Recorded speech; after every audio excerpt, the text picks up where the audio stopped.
Hello everyone, this is Entomologist Josh back with episode 6 of Pinsect. Today we are going to be pinning a wasp from the subfamily Alysiinae. I haven't actually been able to identify it down to the specific level, so who knows what it is. Parasitic wasps are very difficult to identify, especially when there are thousands of species and you don't have any idea guides or literature on any of them.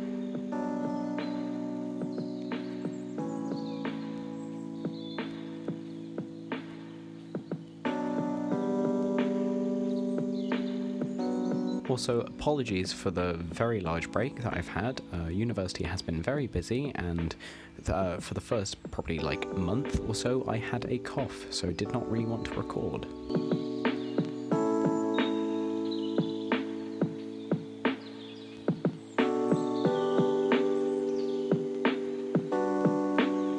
First you say no, then you get out of there.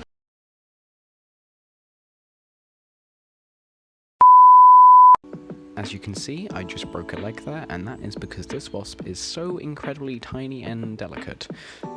It doesn't even reach 5mm in length. Oh, I broke another leg there. I would like to say that this is probably one of the worst pinning jobs I've ever done. You'll see how messy and awful it looks at the end.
Thank you for watching another episode of Pinsect. If you enjoyed and or learned something new, be sure to subscribe and click the bell icon so you never miss an episode. It would also be greatly appreciated if you could like, comment and share this video. See you next time for another episode of Pinsect.